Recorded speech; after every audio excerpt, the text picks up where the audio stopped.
Good morning and welcome to the Scrummy Cooking Kitchen. Today here it's bread day because I have run out, so I need to make a new loaf, and I'm making a low carb loaf using my low carb flour.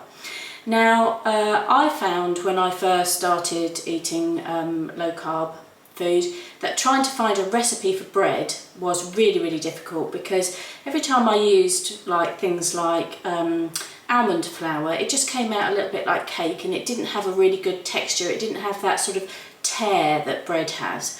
And then I came across this particular flour and managed to find a recipe for a sort of yeasted bread that was actually low in carbs, and it was like, well, it opened up a whole new world. So I'm going to share it with you.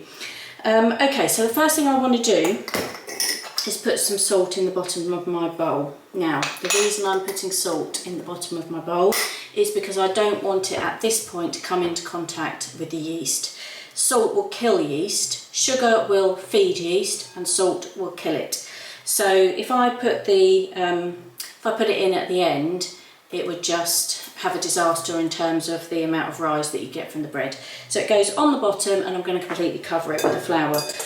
This is ultra fine fibre flour. Now I will put a link in the description, and I will put a promotional code so that if you want to try it, you can get 10% off. This one, you can get two different types. You can just get ordinary fibre flour, which has a much sort of denser, more heavy wholemealed type texture to it. And you can get this ultra fine one, which is a much lighter one. It's not as light as using a white bread flour, but it's the best alternative that I have found in my search over the last few years to try and find a flour that works similar to normal white flour. So I am going to sieve this because I want to get as much air in it as possible. We need to give that yeast as much of a helping hand as we possibly can, because it is heavier than normal flour. I've got 500 grams of this. When I weighed it out, that worked out to about 3.5 cups of this flour, and it's about 17 ounces. Okay, so let's just sieve it. Don't need that, can get rid of that.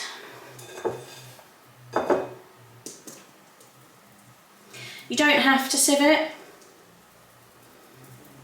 but as I say, I want to make it as light as possible, so just doesn't take very long, does it? Just to sieve a little bit of flour. There we go. Okay, so that's my flour in the bowl. I am going to add some sesame seeds. Again, you don't have to add these, but I like the flavour of sesame seeds in my bread. So I'm just going to put a couple of tablespoons in, and I'll just put them in now, it's easier. That's those done. I can move that out of the way. Just going to make a well in the centre. So at the moment, I've just got my flour, the sesame seeds and my salt in the bowl. Now we're going to add the water and the yeast. Now I've already activated the yeast. So as you can see, I had 375 mils of water, which if I look at my fluid ounces, that is about 14 fluid ounces of water. Now into that, it was warm water, into that I have put a teaspoon of sugar and 2 teaspoons of dried yeast. Now the reason I have put the sugar in is because the sugar will help activate the yeast. And I can show you this because what I did earlier, you can see these two. I'm going to go to this camera.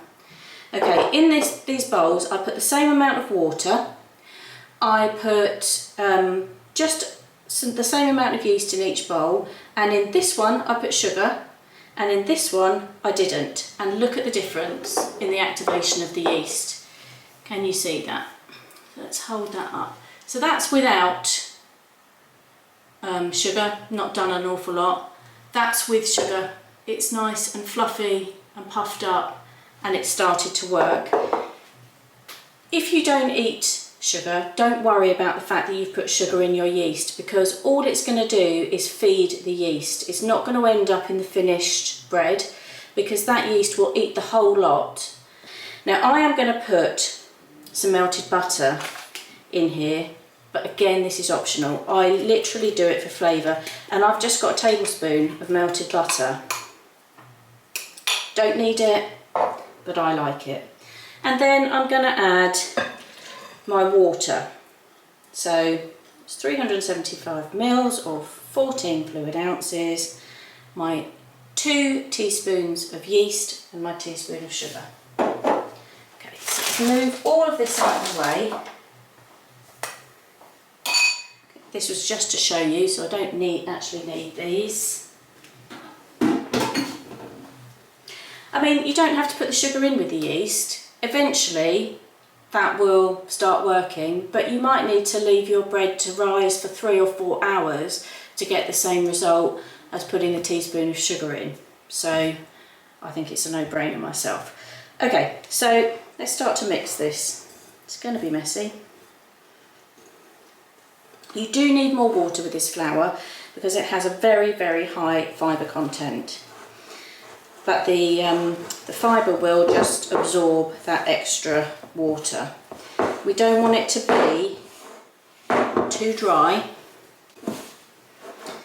but by the same token we don't want it to be too wet, because it'll just be wet inside when it cooks.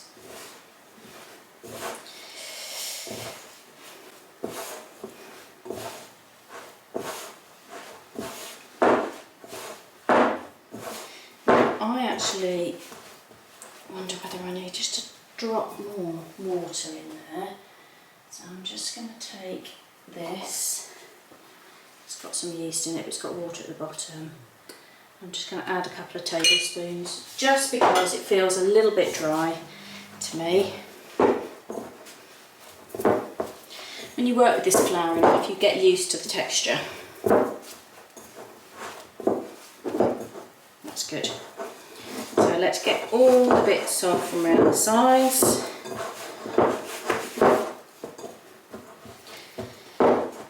And onto a clean work surface. Okay, now we're going to start kneading it. I might put some flour down if it starts to stick, but at the moment it's looking good. Okay, so I'm going to carry on kneading this, and when it's ready I'll come back to you and show you the texture of what it looks like. Okay, so I have kneaded this now. It's nice and soft, and so I'm going to put it into the tin. I'm going to roll it with my hands to approximately the same size of the tin. I've got a £1 loaf tin there, which I've just greased with some butter. So that is going to go into my tin, like so. There it is. And then I'm going to cover it in a bag. I haven't got one that's quite big enough, so I'm going to improvise. If you have a bigger bag, obviously it's better. So I'm going to put this in the oven now to prove it. I have literally put it on the lowest setting it can go because I don't have a proving drawer and things like that. So I want it in a warm place. This is going to take roughly about an hour, but when it's doubled in size and it's come out over the top of the tin, then it's ready to cook. So unfortunately with bread you just need time, so let's get that into the oven, which is on.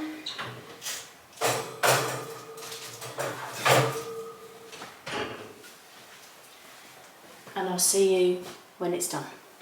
Okay, so it's now finished rising, and here it is.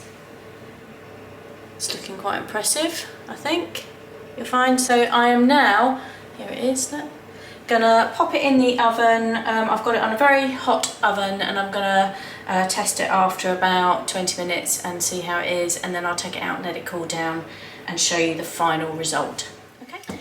Hi, so it's out of the oven. Here it is. I'll Put it up there we go, there we go. If I pick it up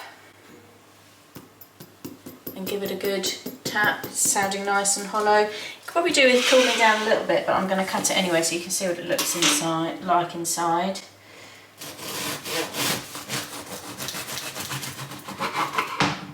Yeah, it needs to cool a little bit more, but as you can see, it looks kind of like a rye bread. I'm going to let this cool a little bit more before I cut it anymore, because you don't get nice neat strands. It drags a little bit when you cut it when it's too warm. Never mind, I want to do something with it, so I am going to just crack on. So if you are inspired and want to have a go, then check out the details of the flour, because it does make a massive difference. I mean, it really does smell and taste delicious. I can highly recommend it. And you know, to have something like that that looks, you know, and tastes like bread when you're actually on a low carb diet is just amazing, because you know you don't need to feel like you're missing out.